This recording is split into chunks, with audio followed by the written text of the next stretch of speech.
Bueno, bienvenidos todos artistas de Entre Casa. Hoy estamos visitando a Jorge Maki en su casa, entiendo, ¿no? Mi casa.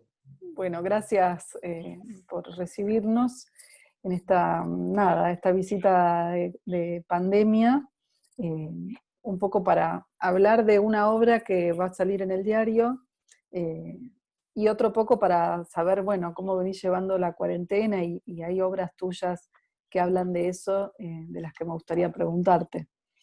Mm. Empecemos por el principio, si te parece. Hay una obra que vas a hacer publicada en el diario, eh, que tiene que ver con esto de producción en casa, ¿no? No sé si vos estás en tu casa o estás yendo al taller. Y en mi casa, y desde que empezó la cuarentena, no estuve yendo mucho al taller. Mi vida cambió radicalmente y en un principio te podría decir que hasta me cayó bien, quedarme en mi casa. Eh, Necesitaba un momento necesitaba parar. Como si te dijera, hacía tiempo que venía pensando en lo que algunas personas consideran un año sabático y nunca lo podía hacer. Y de repente esto fue una especie de año sabático por la fuerza casi. Eh, Así que Porque vos me quedé. llevabas kilómetros y kilómetros por año juntando millas a lo pavote. No te creas, no te creas. Ah, Bueno, la cuestión es que tenía varias cosas en mente, tenía cosas que resolver, y entonces no precisamente en el taller, sino que eran cosas que tenías que pensar y resolver en un ámbito que no es específicamente el taller.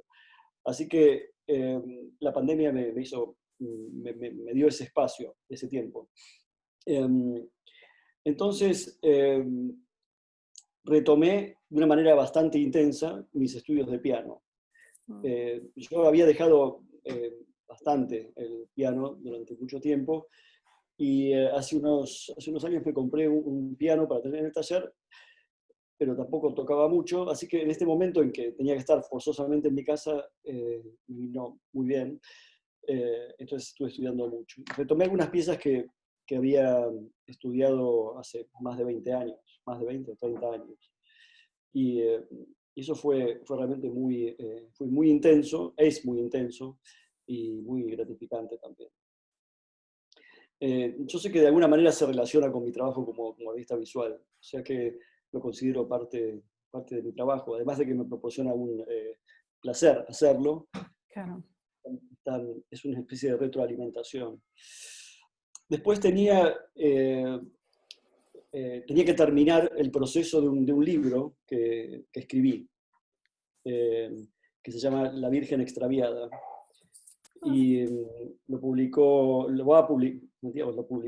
Todavía no se presentó el libro, pero se va a presentar dentro de poco. Lo publicó Manuela López Anaya. Ah, Y algo así como un relato, un diario de viaje, de un viaje que hice en enero del año 2019 entre Bariloche y una isla muy pequeña del archipiélago de Chiloé, ujú. uniendo dos iglesias, una la Catedral de Bariloche y Bariloche. otra la Santa María de Loreto en el pueblo de Achao, en la isla de Quinchao, al lado de la isla grande de Chiloé. ¿Por qué? En Bariloche hay una réplica de una virgen que está en esa iglesia en Chiloé. Y Ah, entonces lo que hice fue unir la réplica con su original a través de la cordillera, como si la cordillera de alguna manera fuera un espejo. claro. La Catedral de Bariloche tiene también en el agua una réplica de su aguja, que es tu obra, la Catedral Sumergida, Tenía, que tenía, no está tenía más, es mi obra favorita no, del mundo. porque esa era un evento que tenía un cierre, es decir, no iba a ser, ¿Cómo no sacaron eran eso? obras permanentes. Eh, Duró 4 meses y se retiró, además se cayó la aguja y la retiraron. Pero Pensé el que hecho, de seguía, hecho, no sé por qué, pensé que seguía. ¿cómo? No sigue. Y Y entonces hice ese viaje, es un viaje bastante ridículo, por cierto, pero me dio un puntapié para escribir no solamente acerca del viaje, sino acerca de un montón de cosas que gatilló ese viaje, ¿no? Y en general son todas situaciones relacionadas con simetrías o coincidencias o repeticiones o ecos. Claro. Entonces el puntapié de la réplica de la Virgen me sirve para eso. Aparte que la historia de la Virgen es muy, muy interesante. Pero bueno, ya lo voy a presentar el libro en algún momento. ¿Y eso entonces un libro de texto, un libro de imágenes, un libro de todo? No, es un libro de textos míos. Es la primera vez que escribo un libro, de hecho. Qué interesante. Uh-huh. Así que no sé, dentro de poco haremos la presentación. Todavía no lo tengo. Vamos a hacerla por Zoom, obviamente, ¿no? Es extraño. Claro, es una lástima. Estaría bueno ir a una de estas dos vírgenes, hacerse un asado y no sé. No creo que las iglesias estén muy contentas de hacer una. Bueno, No sé qué dirá tu texto, habrá que ver un poco no, más. no, no, no, no es, este es el libro. ¡Ay, qué lindo! ¡Ay, me encanta! Claro, Manuela también es una genia. Ya me gustó. Lo estoy mostrando al revés.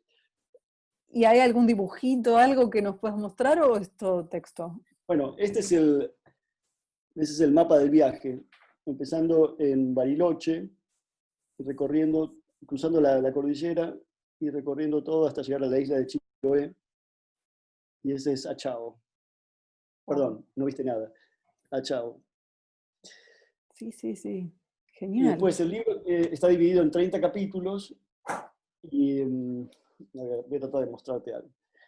Y bueno, sí, son textos y fotografías del viaje, fotografías de algunos trabajos míos también.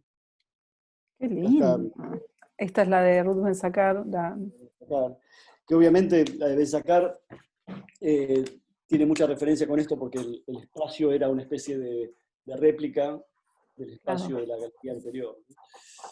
Y, pero bueno, ese es un poco el resumen del libro, pero bueno, ya lo presentaremos pronto. Ese es un libro de un viaje donde te irán pasando cosas, me imagino, reflexiones, experiencias. Y después hay un diario de cuarentena que subiste a YouTube, en donde pasan otras cosas, ¿no? Es más una obra de las tuyas. Lo que me pasó fue que recordaba de un trabajo que había hecho hace unos, no sé cuántos, hace 15 años aproximadamente, que era también un libro, y lo que había hecho era recortar esos titulares donde hay comillas, y entonces había puesto una comilla en una hoja y en otra comilla, había pegado una comilla en una parte, en una hoja y la otra comilla en la otra, de tal forma que cuando cerrabas el libro, ese papel en el medio se arrugaba y se volvía a armar cuando se abría, una especie de pop-up. Entonces lo que hice en este caso fue comprar diarios, los diarios más conocidos de acá de Buenos Aires, y empezar a buscar palabras que de alguna manera u otra, quizás, quizás no están relacionadas con la cuarentena, pero lo que hice fue buscar palabras que fueran sustantivos y volví a hacer el mismo proceso, es decir, pegaba parte de la palabra en una página y el final en la otra. Entonces, al cerrar el libro se plegaba esa palabra, entonces se abre es decir, se forma la palabra cuando se abre. De tal manera que la palabra sufre una especie de pliegue y despliegue. Me gustaba el tema que se llamaba Diario de la Peste, y me gustó el hecho de que funciona como un diario, pero también el diario hace referencia al periódico, ¿no? El periódico donde salen todas estas palabras. Por un lado es un diario, pero por otro lado es una especie de diccionario, ¿no? Porque las palabras están ordenadas. Perfectamente. Y dentro de esa cantidad de palabras, creo que son algo así como 110 palabras, aparecen los sustantivos que son los nombres de los periódicos, es decir, Nación, Clarín, Cronista, Crónica. Están metidos dentro de las palabras con sus respectivos logos, ¿no? O sea, son muy, muy reconocibles. Entonces, de repente es un diario de la cuarentena o de la enfermedad, y al mismo tiempo no. Al mismo tiempo es un comentario medio jocoso sobre los medios también. Claro, acá voy a ver si puedo compartir para que veamos juntos. Esto es el diario. A ver, no sé si va a andar. Sí, anda.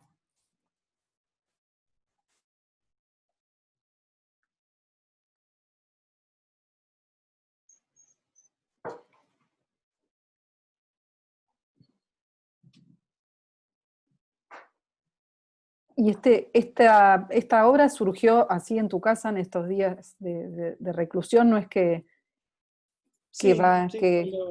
no necesitaba ir al taller para esto, era un trabajo muy, muy simple. Y de hecho, este trabajo es Barbijo. es el trabajo, digamos, el origen de una serie de trabajos que hice con páginas de periódicos, uno de los cuales va a estar en La Nación este fin de semana. Ah, No, La Melancolía. a ver, Exacto. que tiene que ver con muchos de tus trabajos en que haces esta operación de intervenir páginas de diarios. Sí, más que intervenir es quitarle, es una especie es un proceso de sustracción más que de intervención. Sí, es un tipo de intervención, de hecho. Lo que hice en esta serie de trabajos, que hacía mucho que no los hacía, pero de repente el hecho de trabajar sobre este diario de la peste me puso de nuevo en contacto con los periódicos, y entonces hubo situaciones en las que me encontraba enfrente de páginas en donde aparecía una palabra que para mí es un detonador, ¿no? Una especie de gatillo. Entonces pensaba qué relación se podría establecer entre esa palabra y todos los espacios huecos, o toda la estructura geométrica que se forma en este trabajo. Más allá de también todas sutilezas que ocurren, ¿no? Como las transparencias, o la fragilidad del material cuando uno le extrae todo el texto, ¿no? Tenemos un Claro. invitado también. Sí, Tina, estoy tratando de que no haga ruido, me está sobornando con cariño. Me recuerda de trabajo que se llamaba Monobloc, ¿no? Esa página que eran los avisos fúnebres donde solo quedaban los signos de fe, bueno, también tenía mucha melancolía, ¿no? Sí, era bastante denso ese trabajo. Y esta palabra también tiene como... Sí, te digo la verdad que, es decir, hay una cuestión densa, pero al mismo tiempo está bien que uno establece una relación entre la palabra y los huecos, pero también se establece, creo yo, es mi mirada, hay una relación medio extraña entre la melancolía, ¿no? Que es ese sentimiento tan extraño, y esta estructura geométrica, ¿no? Como si pareciera como que están en polos opuestos ambas cosas, ¿no? Algo tan indefinido como la melancolía y tan etéreo como la melancolía está de repente conviviendo con una estructura geométrica muy, muy precisa, ¿no? Claro, está como suspendida o ordenada en determinado casillero, parecería, ¿no? Algo Eh, así. Había otra obra de esta serie, bueno, esta es de la misma serie, Sí, de esta época sería. Son trabajos que hice mientras trabajaba sobre el diario. claro, como una serie, bueno, digamos que la pandemia te encontró muy lector de diarios. No te creas, en general no, no suelo comprar el diario. Lo que pasa es que cuando empecé a pensar en este diario de la peste, necesitaba la materialidad del diario, del periódico. Entonces empecé a comprar algunos ejemplares. Y me parece que son trabajos que tienen como una fecha de vencimiento, ¿no? Es decir, dentro de poco nadie va a leer los diarios, nadie va a comprar los diarios. ¿Verdad? De hecho, ahora casi nunca compro diarios. Claro, ahora Eh, llega el diario y uno lo agarra con guantes o le tira y más con cuidado. alcohol. Es como, Pero en el caso del diario, del libro ese que hice, yo necesitaba la materialidad, necesitaba la palabra impresa sobre papel y además el papel con esas transparencias que tiene el periódico, ¿no? Es que constantemente uno está percibiendo lo que pasa detrás, ¿no? claro. Es más, hay algunos trabajos de estos en que se leen textos que están del otro lado de la página, Mm. inverso, ¿no? Eh, entonces, me parece interesante el contrapunto que hay entre lo que no se ve y lo que se llega a leer, pero a la inversa, ¿no? Claro. Y otra de las obras que ahora se puede ver, aunque sea en forma remota, es la del Museo del MACBA de Francia, ¿es? Lausanne. No, no, no es en Francia, es en ¿Dónde? Suiza.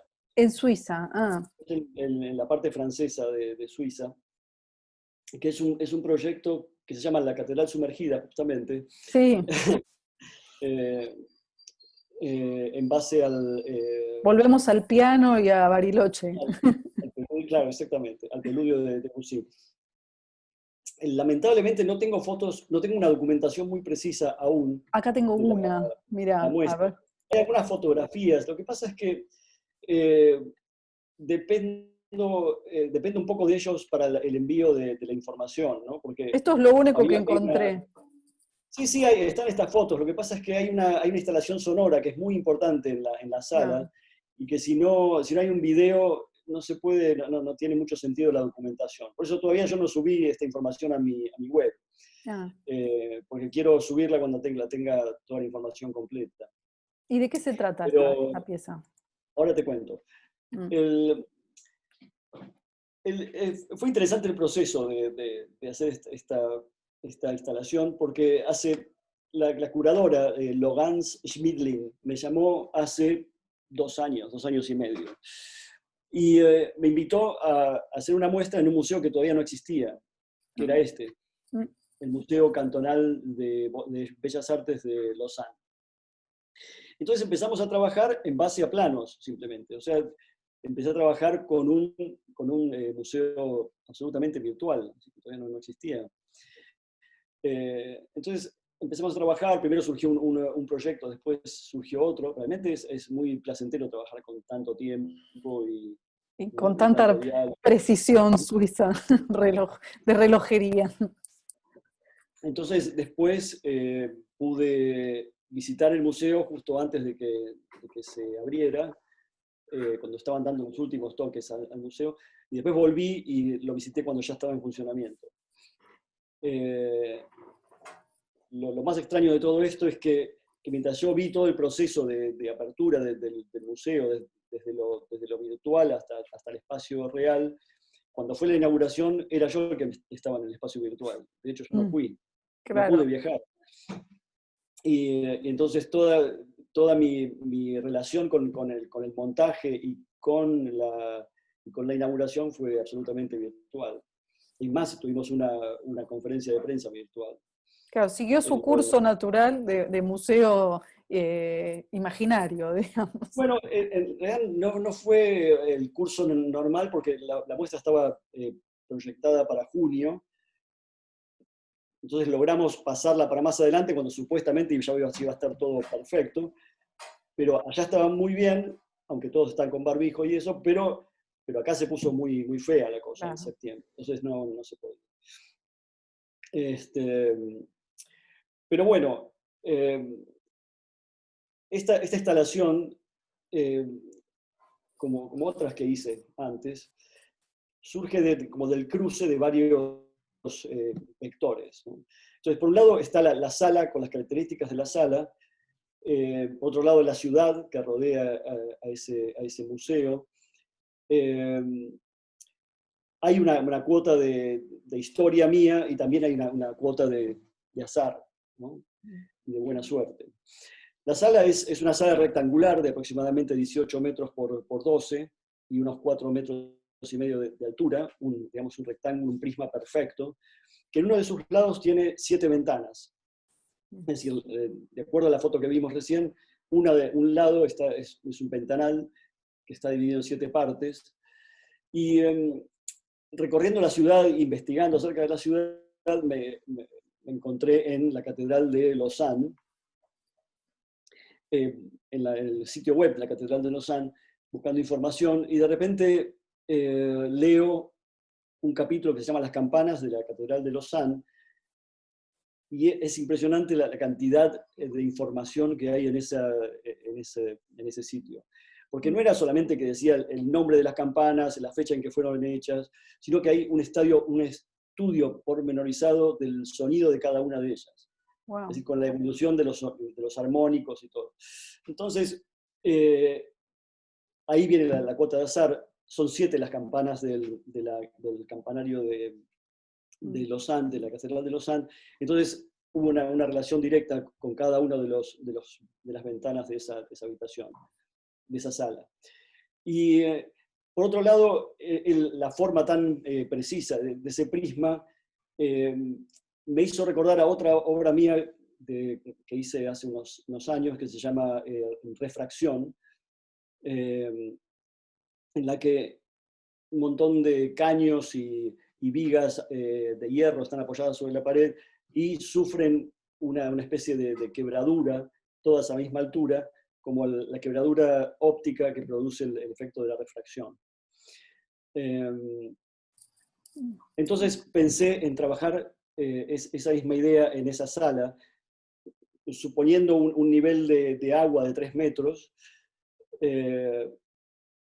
que se iba a denotar tanto en el color de la pared como en los vidrios. Si uno ve con cuidado, hay un trabajo de un film que está puesto sobre el vidrio para denotar esa misma altura. Entonces hay algunos elementos que están relacionados con una piscina. Por ejemplo, un filtro, una manguera de esas de limpiafondos. Sí. Entonces esa manguera es una especie de línea azul que va recorriendo todo el espacio, que flota, que llega hasta el nivel de la superficie y vuelve a bajar. Entonces, de alguna manera, esa manguera estructura mucho el espacio. Por otro lado, hay situaciones de botellas, que no sé si se ven claramente en las fotos, que están también a la altura de los 3 metros, que es la altura de la pintura en la pared, pero tienen una especie de eco, ¿no? Y ese eco es una especie de transposición a cemento de las botellas que están flotando a nivel de los 3 metros. Entonces, hay otros detalles en la instalación, pero digamos, me gustaría hablar, aunque sé que es bastante complicado hablar de una instalación sonora, pero trabajé con Manuel Eguía en la elaboración de esta instalación sonora, de tal manera que cada uno, cuando los visitantes pasan por delante de las ventanas, activan el sonido de cada una de las campanas. Y cada una de las ventanas está asociada a una campana particular del campanario. Pero, digamos, cuando el visitante está cerca de las ventanas, el sonido es muy claro, es muy nítido, pero a medida que el visitante se aleja, el sonido que se produce es un sonido mucho más oscuro, es decir, mucho menos definido, es más que nada una especie de vibración grave.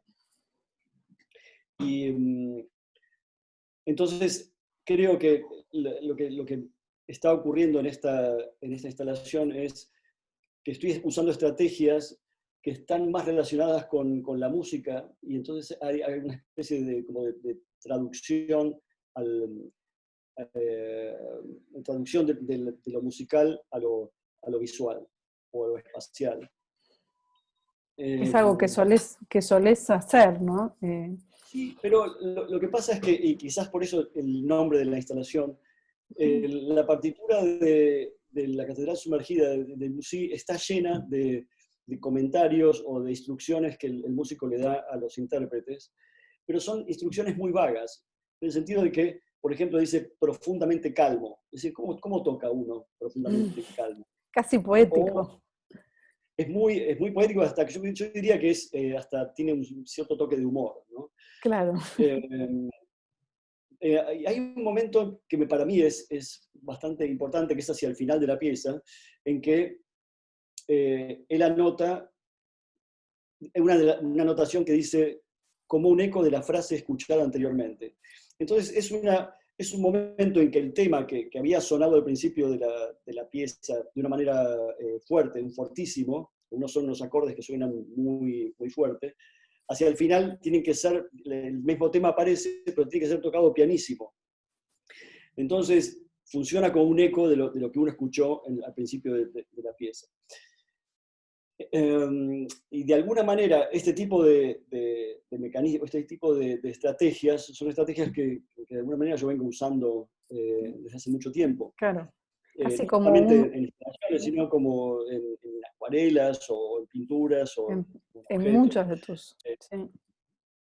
Me acuerdo Entonces, que hablamos esto una vez en otra entrevista, ¿no? Y que me contaste esta historia y a mí me quedó para siempre ese amor a esa pieza que yo casi que desconozco, habré escuchado alguna vez, pero esta idea de que tu obra siempre está como rescatando una huella que se pierde o volviendo sobre un eco, ¿no?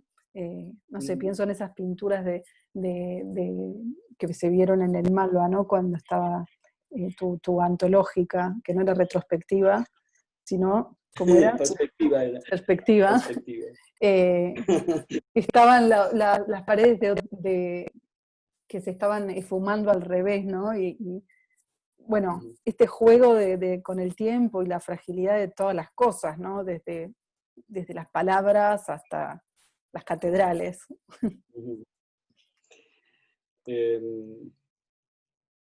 Bueno, lo que creo es que esta instalación es la primera vez en que trabajo de una manera muy consciente con respecto esta traducción de estrategias musicales al espacio de una sala, por ejemplo. Entonces, lo que el espectador ve es una superposición de estas estrategias, ¿no? Eso. ¿Y de dónde sale el sonido? El sonido, ¿cómo de dónde sale el sonido? Claro. Este ¿De dónde eco sale el sonido? ¿Vos que... decís físicamente de dónde sale? Claro, sí. Sale de cada vidrio. Ocurre que cada vidrio tiene en la parte de abajo una especie de grilla, entonces el sonido sale de la parte inferior de cada ventana. Como que da una idea de que es un eco realmente de la campana por ahí. Sí, no sé si uno asociaría con eso, pero Bueno. Debussy Sería trabajó lindo. sería lindo eso. Debussy trabajó sobre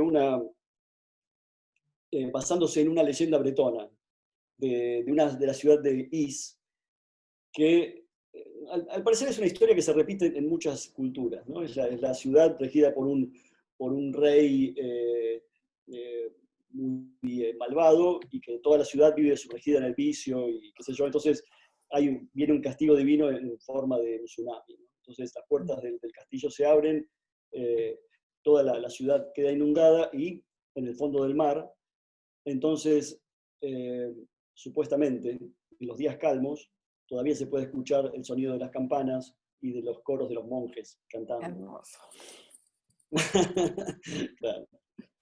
Y esa es la leyenda, ¿no? No sé si pensaste, ahora me viene la idea como esta maldición diluviana, no sé, por ahí en este momento estamos viviendo una especie de plaga apocalíptica. sé si podríamos... No, yo no ¿Cómo pienso lees eso. el tiempo este? Para mí para mí es consecuencia de nuestro tipo de vida, es así. Es como no solamente nuestro tipo de vida, sino cómo fue evolucionando todo, ¿no? No lo veo como un castigo, sino como simplemente como una consecuencia. A mí la idea de castigo no me gusta mucho. Es decir, prefiero pensar que eh, hay determinadas cosas que originaron determinadas eh, acciones que los humanos hicimos Mm, que originaron esto. Entonces no lo veo como un castigo, lo veo simplemente como una consecuencia. qué bueno. Bueno, esperemos salir de esta consecuencia. Estoy desconcentrada porque veo que arriba tuyo hay como una lámpara que, volviendo a perspectiva, pienso que qué pasará si se prende la luz, si explotan. No, espero que no me pase eso en mi casa, por favor. Que quedaría hecha la instalación, no sé si, pero bueno, tiene mucho que ver con esa otra pieza también, muy, muy apocalíptica. Eh, qué sé yo, no sé. La veo ahí y digo, esto se prende y metete abajo Sí. de la mesa. Bueno, a mí todo lo apocalíptico me atrae bastante, pero esa pieza no la veía como algo apocalíptico, yo la veía hay otros trabajos en los que me pasa eso, ¿no? Que es como si de repente en el pasado hubiera ocurrido una especie de accidente, ¿no? Como si de repente hubiera habido una catástrofe. Entonces, esa catástrofe hace que el tiempo se paralice o que digamos, los efectos de eso, de ese accidente o de esa catástrofe quedan permanentes en el tiempo, ¿no es cierto? Hay algo que se frena y después sigue una especie de inercia que continúa, ¿no? De hecho, la instalación en Lausanne tiene algo de ese clima o de ese espíritu, en el sentido de que la instalación no es una sala llena de agua, sino que es una sala en donde supuestamente hubo algo, ¿no? Entonces, hubo agua. Entonces, lo que uno ve no es la sala llena de agua, sino lo que ve es la consecuencia de lo que produjo esa catástrofe, una especie de catástrofe silenciosa, ¿no? Entonces lo que uno ve es que permanece el efecto óptico de la reflexión, permanece ¿cómo se dice?, el óxido en las superficies de metal, permanecen las botellas flotando a pesar de que no hay nada, permanece una marca en la pared, eh, hay un montón de señales de que algo pasó en esa habitación y que todo quedó en el estadio en que estaba en el momento de la catástrofe. Claro. Al mismo tiempo, hay algo que me gusta de la instalación en Lausanne, es que la sensación que da no es una sensación de catástrofe, es una sensación muy plácida. Mm. Entonces, me gusta ese contraste entre lo plácido y lo agradable espacialmente de la instalación, y al mismo tiempo esa noción de que hay algo que está mal, es decir, Claro, algo algo que pasó. pasó, hay algo que pasó que no estuvo del todo bien. Creo que en tu obra siempre nos pasa esto, ¿no? Que haces como un error en la Matrix o una mini catástrofe y a través de tu obra podemos ver qué pasaría si hubiese pasado lo que no pasó, qué pasaría si, nada, alguien aprieta el botón equivocado y el mundo empieza a girar para el otro lado, ¿no? Es como Bueno, un laboratorio. pasó o no. Sí, borralo. Ya está. Lo bueno, lo bueno es que en mi caso yo puedo trabajar con la ficción y hago como películas, ¿viste? Como películas catástrofes. Claro. Pero, pero después hay cosas que pasan en el espacio real, ¿no? Y Que el arte tenés, nos permite experimentar qué pasarían si hubiera este tipo de errores a los que nos sometés en estas ficciones, que a veces pueden ser muy alegres y otras veces depende de cómo lo vivas, ¿no? Porque, este, pero está bueno pensar como esa posibilidad de pensar las cosas eh, de otra manera, ¿no? Es como romper la Matrix.